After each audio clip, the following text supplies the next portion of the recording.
Time to get into compulsions. When working on improving mental health, I found it very useful to focus on compulsions instead of the superficial symptoms.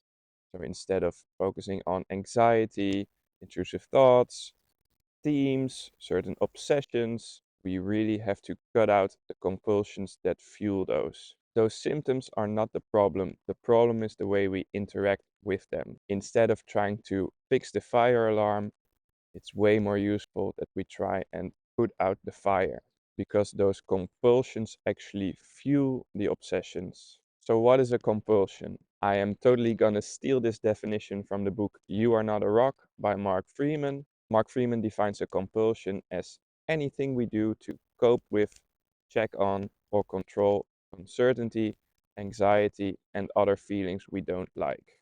These are the actions we practice that actively make our mental health worse.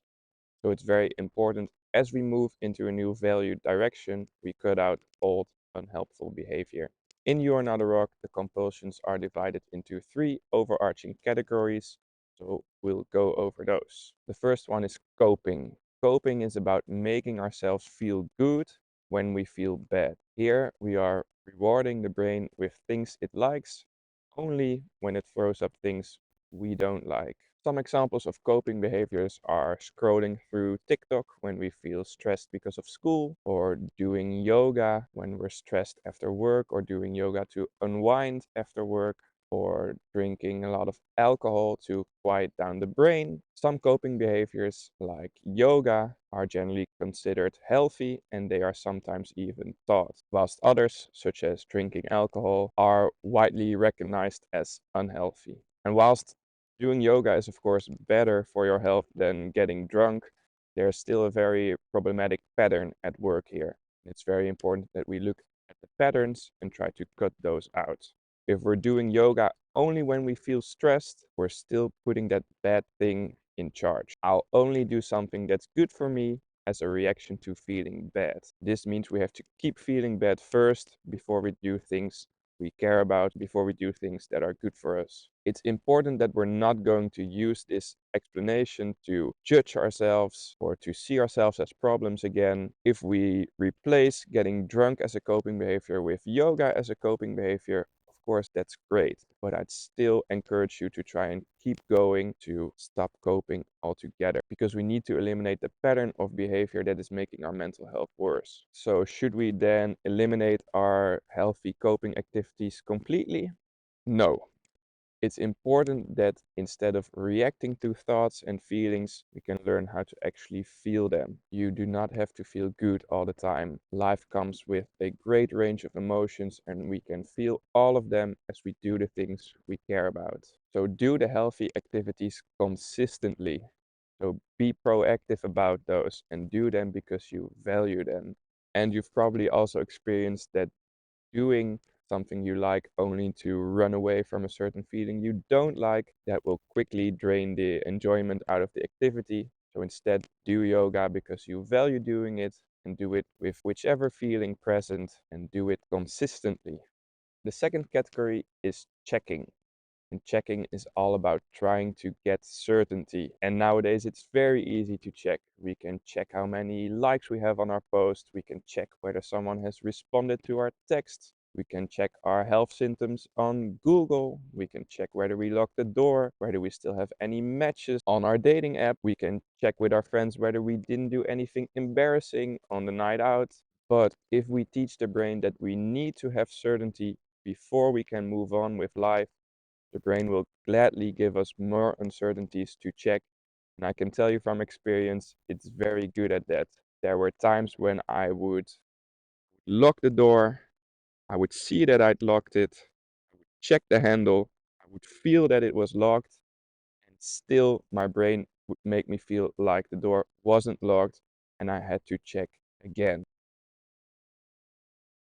And this is an example of what's commonly known as a clinical compulsion or irrational behavior, but actually it wasn't irrational. I was teaching the brain that we needed to check everything, and the brain was giving me things to check. And it would always convince me of a reason why I needed to check, why I wasn't certain. And this is where you can get really disconnected from reality, but it wasn't irrational. There was always a reason the brain would convince me why I needed to check. So actually, starting to not check was the irrational behavior. That is what felt really unreasonable, really irrational. When I tried to reason with the brain, it could always come up with a reason why I needed to check.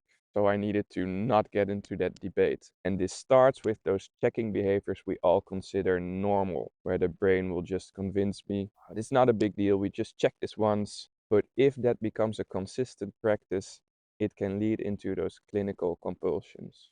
The third category of compulsions is controlling. Controlling is all about trying to get control. We might want to control the way others think about us. We might want to control the way we look. We want to control the way we're feeling. We want to control the future or sometimes even the entire universe, but we can't. And trying to control something you can't control very easily leads to struggle. An example of a very common controlling compulsion is in dating or relationships where we'll do a lot of things to try and control the way the other person views us or thinks about us. And another very common one is needing a certain feeling before we do something. So we might only do things when we feel motivated and we need that feeling before we go and do stuff. And this will often lead to procrastination, for example. And maybe the most common one is trying to get rid of a feeling before we do something. So we first need to fix a fear, stop feeling anxious, get rid of certain thoughts, and then we can do something we care about. But we don't control those feelings and thoughts. And trying to control these feelings can often lead to avoidance behaviors, for example, with social avoidance, where we'll avoid events because we know they'll make us anxious and we want to control that feeling. What we're doing here is we're putting our lives on hold because we fear this bad thing might happen. We're afraid of being ourselves in the world. But instead of trying to control everything, we can give ourselves trust to be ourselves and to handle life. So now we've gone over the three categories. It's time to learn how to put out that fire because that's what we need to do. We need to cut out those compulsions. And it's very useful to look at the patterns of behavior here. And that is where seemingly normal compulsions can play an important role. In mental health, there's generally an illness first approach or a problem based approach.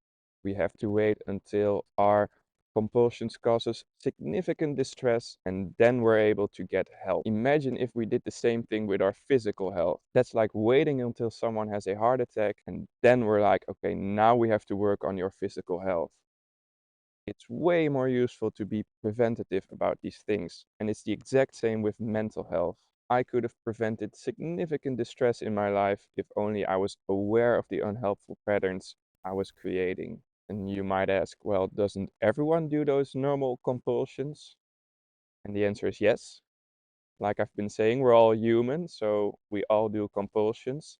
It's when those compulsions become a consistent practice where they can lead to what we might call mental illness, which in fact I wouldn't see as a disorder. It's the brain working fine, just doing what it's learned to do. Okay, so let's look at some examples of how normal compulsions can turn into clinical ones. We'll divide the compulsions into three categories. The first one is normal compulsions, where we don't really see anything wrong with them. Then we're getting into slightly problematic compulsions, where we might notice a problem, but we might also just see it as a character trait of us. And then the third category is the clinical compulsions. Keep in mind these are just some examples. This doesn't mean everyone who does the normal compulsions will develop the clinical ones, but it's really useful to recognize it's the same pattern of behavior as we need to cut out the entire pattern of compulsions. The first normal compulsion is rereading emails and messages. So we might view this as normal or useful because, of course, we don't want to say something wrong in the email to our boss and get fired, or we don't want to leave a weird impression with our date, so we must reread the email or the message. A slightly problematic compulsion is ruminating on past mistakes. So, We might be constantly up in our heads thinking about the past, thinking about what must this person think of me, or they might tell others and everyone will hate me, so I must control this thing. And then in the clinical section, we might struggle with lots of checking compulsions around false memories.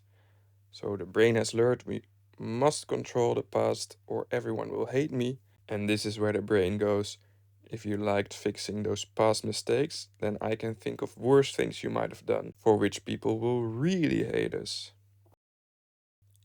Another normal compulsion might be looking at fitspiration or body transformations. And I mean, this is good, right? We'll be inspired to go to the gym and work out. However, often what we're actually teaching the brain here is that we need to compare ourselves to others, that we need to control the way we look for other people to like us. Then a compulsion where we might see it as slightly problematic is constantly checking ourselves in reflections. So we might walk past a mirror or any other reflective surface and we just have this urge to look. We must have a quick look, and often we won't see this as a big deal. It's just something I do. I just gotta check myself in the mirror real quick. However, it's the same controlling pattern at work here, and the brain will always judge it as wrong or not good enough. And then a clinical compulsion might be all kinds of compulsions around body dysmorphic disorder. This is where the brain will actually make up things that aren't there in reality for us to keep checking and controlling the way we look. When you start to cut out compulsions, I find it very useful to look at the pattern of compulsions and start cutting out compulsions that are easiest for you to cut out. It'll still be very difficult, but in this way you can build up capacity and build up the skill to cut out those compulsions and eventually work your way up to the most difficult ones. Always come back to your values. So we started this series with values because they are the most important. So don't just set the goal of not doing a compulsion anymore. Instead, tie it to a value.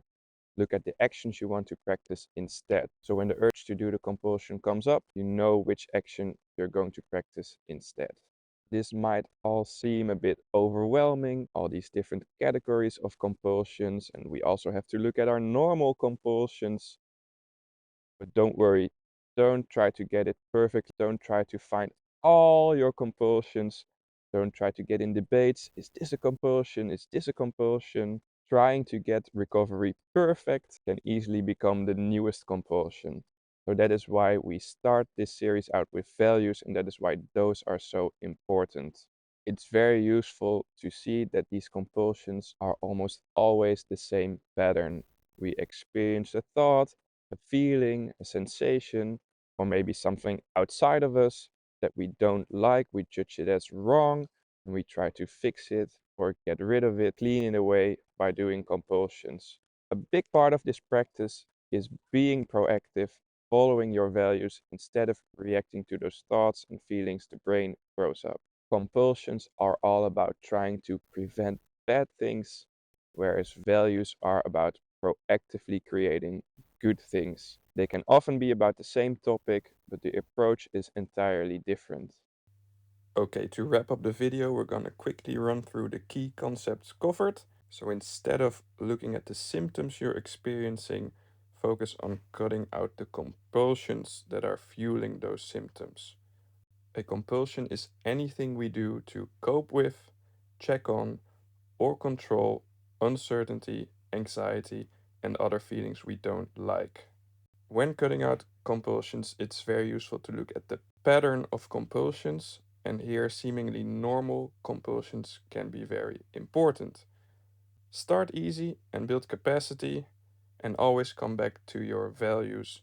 So look at what you'd like to be doing instead of doing compulsions.